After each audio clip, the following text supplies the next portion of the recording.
All right, we should be just about ready to get started here. Good afternoon. This is period A4. This is Precalc CP. It is May 26th, Tuesday. Hopefully you're having a great day. So today what I'd like to do with you is I'd like to continue our discussion from last time on trig equations and actually work towards solving some simple trig equations with you.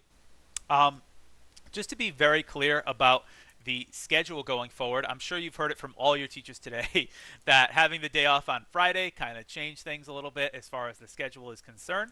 What I planned on doing was giving you the PA on this stuff on Friday, and then going forward this week with a new-ish topic. But I think instead I'm going to kind of dial it back a little bit, and I am going to go over solving these types of trig equations a lot more today and on when's the next time we see each other? Thursday. So today and Thursday I will be working more on solving these types of trig equations. I will send out the final PA for seniors. There will be another one for everybody else next week, but it will be the last one for seniors. I am going to send that out after class today. It is on the trig equations that we are going to do today in class. It will not be due until Sunday night, so it is for everybody. It's the last one for seniors, though. It will not be due until Sunday night, and next class I am going to continue going over trig equations. So normally, yes, I would send out the PA at the end of Thursday's class, but I decided to send it out at the end of today's class because the seniors may want to get a little bit of a head start so they can finish a little early if they so desire. Or maybe they'll say, hey, I'm not really comfortable with this yet. Let me wait until after Thursday's class so Mr. Giorgio can go over a little bit more. Whatever you decide to do is absolutely fine, but I figured it would be fair, a little bit of a senior privilege, to give you that opportunity to get the PA done ahead of time if you so desire, so that you can kind of be wrapped up with your pre-calc work, for the end of the school year. Like I said, for seniors, it's the last PA. For everybody else, there will be one more next week, and then you'll be done. All right? So that's really the plan of attack for pre-calc. Today and Thursday, we're going to be focusing on trig equations. For juniors, and I don't believe we have any sophomores in this class. No, we definitely don't. For juniors, next week, we are going to talk more about trig equations, specifically trig equations that require a little bit of factoring in order to properly solve them. So it's not going to be like a radically new topic, but that's what you're going to see. Equations that are a little more difficult in the solving department next class. All right? Oh, sorry, not next class, next week. Next class, again, is just more trig equations. So again, trig equations today and Thursday, PA going out, and we'll hopefully be all set from there. So let's get started. Just a little bit of background information. This is what we talked about going from last week, going into the long break from pre-calc. Last week we talked about all of this background information, and this background information was really an attempt to answer the question of why does your calculator only give you a specific answer when you say the sine inverse of, I don't know, 1/2, for example. We know that the sine of 1/2, oh, and by the way, I'd recommend having your unit circle next to you, by the way. Be handy dandy to have that unit circle for the rest of the year. We know that an angle that has the sine value of 1/2, well, 30 degrees, the sine of 30 degrees is 1/2, but also 150 degrees. So why is it that in my calculator, when I type the sine inverse of 1/2, it only tells me 30 degrees? Why does it not tell me 150? The reason is because of how the function is defined and how it looks on the graph and the domain and all of that stuff that I explained to you last class. Will that be super relevant for solving equations? Yes and no. The important thing is that we have to know how to deal with a negative angle. When we go and type something, for example, if I type the sine inverse of -1/2 into a calculator, that tells me it's -30 degrees. And we have to understand the fact that -30 degrees connects to positive 330 by going a full 360 degrees around the circle. And you could also connect -30 degrees to positive 30 degrees. They share the same sign value. It's just that -30 degrees has a negative sign and positive 30 degrees has a positive sign. Okay? So it was really, like I said, last class was an attempt to answer the question of why does your calculator behave the way it does? Why does it only give you those specific answers? We're now going to use that knowledge to solve trig equations from 0 to 360 degrees, meaning within the unit circle. So let's take a look at a couple examples. All right, the examples you're going to see are going to look like this. something like this. Solve for 0 degrees is less than or equal to x is less than 360 degrees. Okay? What that means is that x should be representing answers from 0 to 360 degrees. It should be somewhere within that zone. All right? Negative 30 degrees, for example, would not be an acceptable answer for x because it's not within 0 to 360. Essentially, we're just looking at the unit circle and we're saying what angles on this unit circle satisfy my equation. When you have an equation that lines up with a value that's on the unit circle, one of your special angles, it's very easy. If I have a problem like this, I want to solve this equation. The sine of x is equal to rad 3 over 2. Okay? Well, what that's essentially asking is it's asking from 0 to 360, aka on the unit circle, what angle measure has a sine value of rad 3 over 2. So what you could do is you can go ahead and look here and you could say, ooh, well, what angle measures rad 3 over 2 for its sine? It's 60 degrees and also 120 degrees. So your two answers would be 60 degrees and 120 degrees. Super easy, right? Now, every problem that I give you is not going to be a simple unit circle problem. So yes, in this problem to solve it, there really isn't much you have to do. You would just have to look here and say, ooh, 60 degrees has a sine of rad 3 over 2, 120 degrees has a sine of rad 3 over 2, and we're done. But what if it doesn't fit on that special unit circle angles, right? What if it doesn't match up with one of those things? I'm going to show you the actual process for how you'd go about solving these problems. But do keep in mind, if you do get something on the unit circle, you are absolutely free to just refer to the circle and say, bam, 60 degrees, bam, 120 degrees, done. All right? Obviously, you're not going to get a problem quite like that, but just saying that is a valid strategy. So what you would actually do is you would say, well, the sine of something is equal to a positive quantity, right? We know that if we look at our 4 quadrants, the sine of an angle is positive in the first quadrant and second quadrant because sine refers to the y value, and it's negative in the third quadrant and fourth quadrant. So what this means is this helps us identify our objectives in this problem. Our objectives are to get these two positive angles because I have an equation in which the sine of something is equal to a positive quantity. So it's almost like this little visualization of the sines for the sine function gives you your objectives. You're looking for an angle in quadrant 1 and you're looking for an angle in quadrant 2. Okay? Now we turn to the calculator and we say, well, let's see what the calculator tells us. If I do the sine inverse of rad 3 over 2, the calculator tells us 60 degrees. Great. That's one of our two objectives that we're looking for. We are looking for an angle in quadrant 1. So we can say, actually, just write this out first. We're doing the sine inverse on both sides.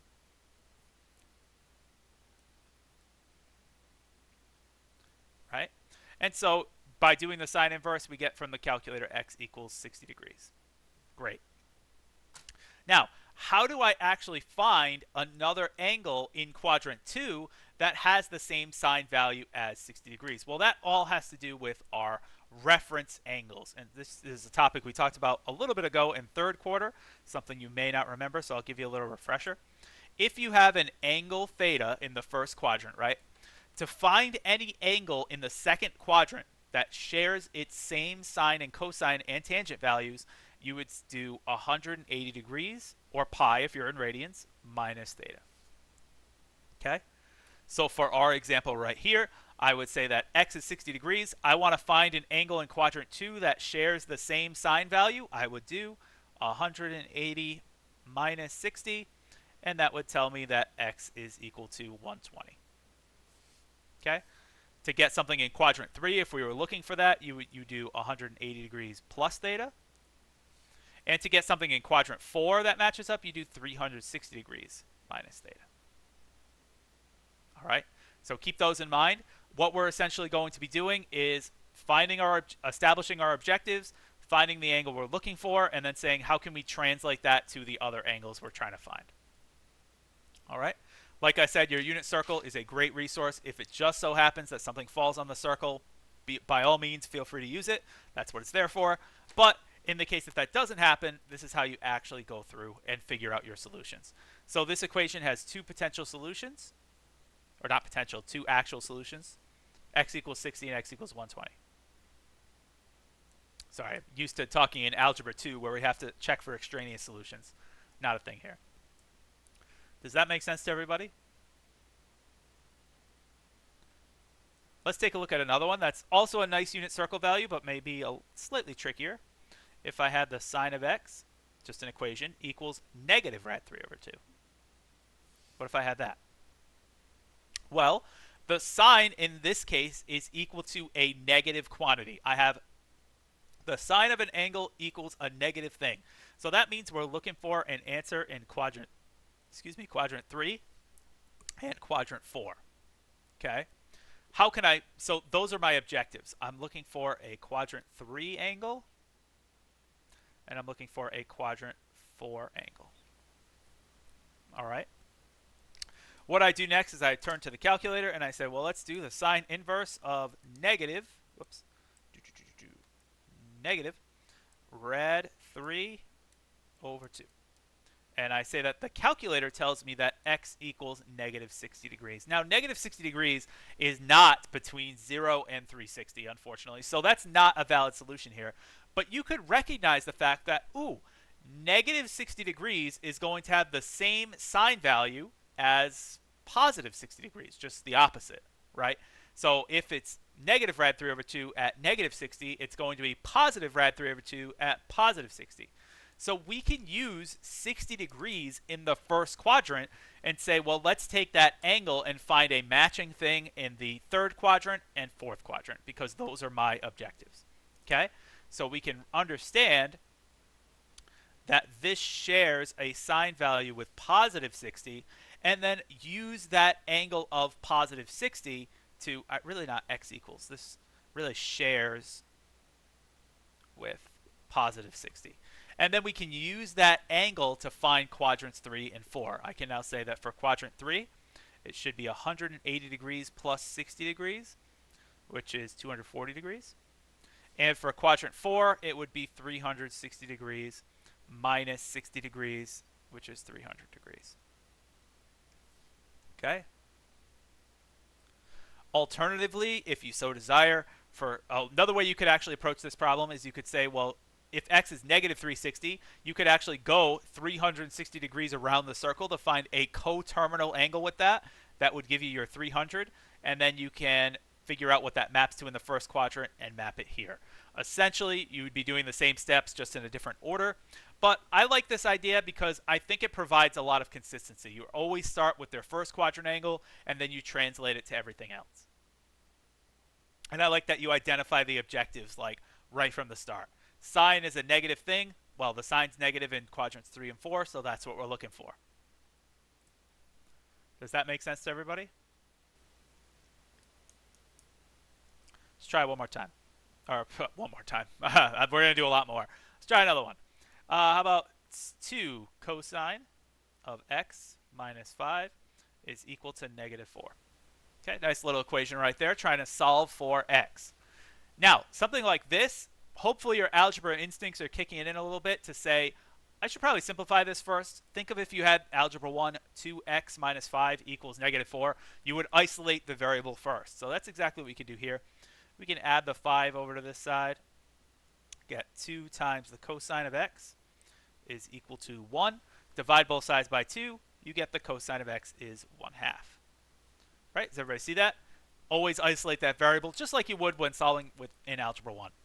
Now, you could say, ooh, cosine. Well, we know, get our signs here, cosine of x is positive quadrant 1, positive quadrant 4, because cosine is x, negative, negative. We're looking for when the cosine is equal to a positive quantity. So that means we're looking here, and we're looking here. That creates my objectives. I'm looking for something in quadrant 1. I'm looking for something in quadrant 4. Does everybody see that? Why you're establishing those objectives? Because you're saying the cosine of an angle is a positive thing, It's positive here, positive here. That's why we established. Now, we turn to the calculator and we say, what is the cosine inverse of 1/2? Bam, it's 60 degrees, right? That's great. That's our quadrant 1 angle. X is 60 degrees. And now we can take that quadrant 1 angle, do 360 minus that. So we get 360 minus 60 to get our quadrant 4 angle. So you get two answers here, x equals 60 and x equals 300. Any question about that? Now, you may still be thinking to yourself, but wait a minute, Mr. Giorgio, this still seems excessive. Why am I not just looking at my circle and saying, look, it's right there and it's right there and that's it? Like, why am I even doing all of this stuff? Well, the answer to that question is kind of a problem. It is revealed in a problem like this. Right? How about 8 is equal to 9 times the cosine of x plus 2? Okay, let's try that problem. Well, what I would do first, just like Algebra 1, if you had 8 equals 9x plus 2, we get the x by itself. Subtract 2 from both sides. You get 7 equals 9 times the cosine of x. Divide both sides by 9. You get, oh, jeepers. Holy cow. Holy cow. A little rusty there. That is embarrassing. Oh, jeepers crow. 8 minus 2 is not 7. 8 minus 2 is 6. 6 equals 9 times the cosine of x. Oh, my God. Now I'm dropping my pen. Now I'm getting all flustered. It's okay. It's not how you fall. It's how you get back up. Divide both sides by 9. 6 divided by 9 reduces down to 2/3 is equal to the cosine of x. Now, we run into a problem. 2/3 is not a pretty unit circle angle, right? It's not one of our special 30, 45, 60. There's rad 3 over 2, 1/2, negative rad 3 over 2, negative 1/2, rad 2 over 2, 1, 0, but there's no 2/3 on that special unit circle chart. That doesn't mean it doesn't exist on the unit circle. It just means that it's going to be a decimal. So at this point, we say still, ooh, cosine is equal to a positive quantity. So we're looking for quadrant 1 and quadrant 4 because that's where the cosine is positive, right? Now, let's see what our calculator tells us. It says the cosine inverse of 2/3. Tells us it's at 48 point, we'll call it 19 degrees. So we get one answer in our first quadrant of 48.19 degrees.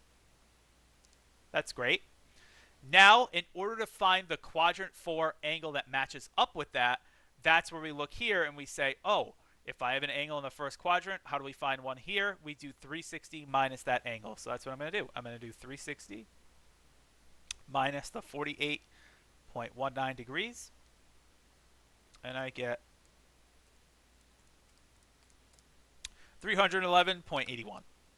And so your other answer is x equals 311.81.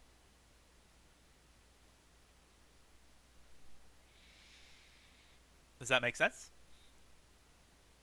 I want to do another one with you where the it doesn't come out to a nice pretty number. Okay, I want to do another one where it doesn't come out nice and pretty. Okay, let's do that right now. Here we go. How about this problem? It's not going to come out to a pretty number either. Just so you're comfortable working with that. Let's do 5 times the sine of x. Let's do plus 2 is equal to 0. Okay, good a problem as any, right? Nice little random trig equation that we have to try to solve. What I want to do here is, again, isolate the variable. Subtract 2 from both sides. We get 5 times the sine of x is equal to negative 2. Divide both sides by 5. You're going to get sine of x is equal to negative 2/5. And again, we're at this point where negative 2/5, not one of our special angles. Doesn't mean it doesn't exist. It just means it's not 30, 45, 60, or one of the special ones, right? So what do I have to do here? Well, I have to consult my sine chart first and then my calculator second. I know that the sine of x, just like I had on the other side of the page, is positive here, negative here, negative here. Because sine is y. So it's positive in quadrants 1 and 2, negative in quadrants 3 and 4. Since we have that the sine of an angle is equal to a negative quantity, that establishes my objectives, that I'm looking for something in quadrant 3 and I'm looking for something in quadrant 4 because the sign is negative in both of those quadrants. Now we turn to the calculator and I say, well, let's do sine inverse of negative 2/5. Bam, I get negative 23.58 approximately.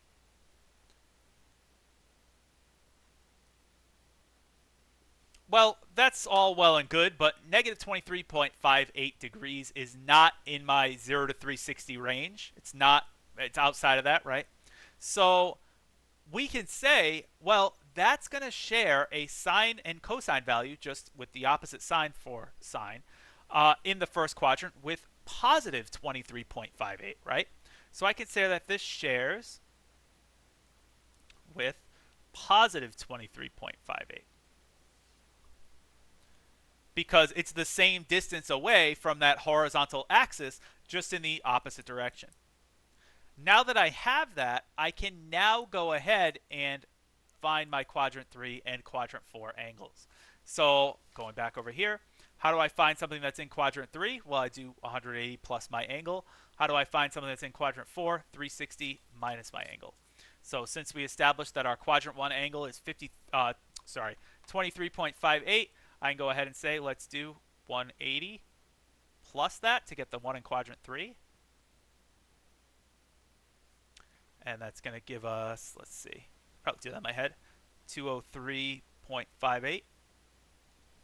And then the one in quadrant 4 is going to be 360 minus this. And that's going to give us, what, 336? No, 346. Nope, 336. I was right. 336.42. Okay. And so those are your two angles that satisfy your equation.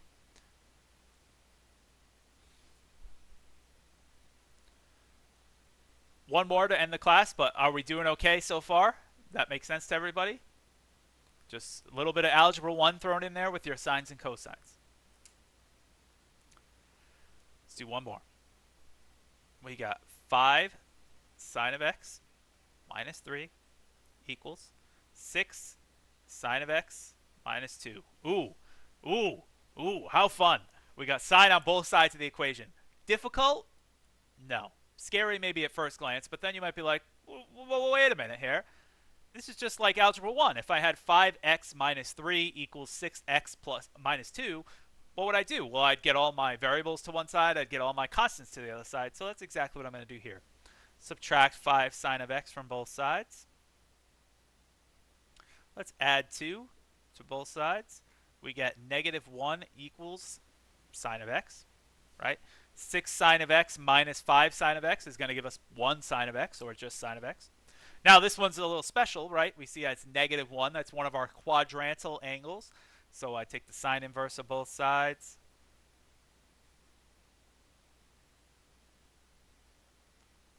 And you should be able to do it right in the calculator. You could say that the sine inverse of negative 1 is negative 90 degrees.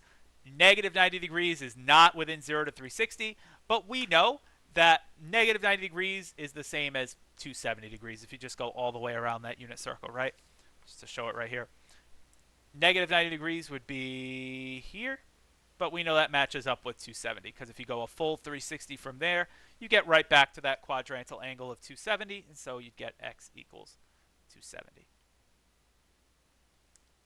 But you'd have to recognize the fact, and that's why we did what we did last class, you'd have to recognize the fact that your calculator is going to spit out negative 90. That doesn't mean the answer is negative 90. It means that your solution from 0 to 360 shares its sine value with negative 90 degrees. And you have to find out what angle that actually is. Sometimes the calculator solution is what we're looking for. Like we saw back here when our calculator gave us 48.19. I was like, that's great. That's in quadrant 1. That's what I want. But that's not always going to be the case. So sometimes you have to do a little bit of math to work your way around the unit circle, but this is really what you need in order to do that. All right. Does anybody have any questions, comments, or concerns on solving trig equations?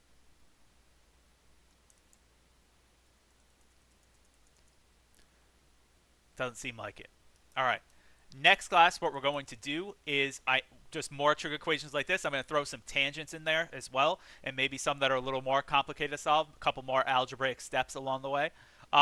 Also, I am going to send out the PA that is due Sunday night, just in case anybody, but particularly seniors, but anybody wants to get a head start on it and just try to do it right away. It's on this stuff, so you might be able to do it comfortably, or you might think to yourself, let me take that one extra class and let's just make sure that we're doing it correctly. Okay? It is the last PA that seniors will have to complete. For everybody else, all the juniors in here, you will have one more PA next week. Okay? Last thing is open invitation for any seniors, because I know this is the last week, right? Seniors will be done Friday. It's crazy to probably even say that. If you're sitting there and you're a senior, you're like, wait a minute, I'm almost done. This is it. This is the last week of my high school career. Craziness. It's an open invitation. You know where we're going to be when pre-calc time rolls around. You can come on in, say hello, come chill for some pre-calc in the afternoon. You might be thinking, next week, what do we got? Tuesday, I think we meet next week? Tuesday afternoon. Oh, no, it's going to be Monday. Monday afternoon. Nothing better to do. 1 o'clock p.m. rolls around. Let's jump in for some pre-calc, right? Right? It's an open invitation. You know we're going to be here. You might want to do some learning. Just saying. Just saying. I can go back to the second page quick, Ryan. Okay. So for any seniors out there that want to stop on by, it's an open invite. You know where we're going to be if you want to do some great learning, right? Maybe have lunch. You want to go ahead and eat some lunch and learn some pre-calc? Not going to stop you from doing that. So anyway, that being said, I hope you have a fantastic rest of your day and rest of your week. Thank you so much for your attention and focus today. And if you have any questions, please feel free to let me know. All right, I will put some practice on Classroom with some solutions attached. I got to sneeze. Cheapers. All right, and have a great day. Thank you, everyone. Sorry that blew out everybody's ears.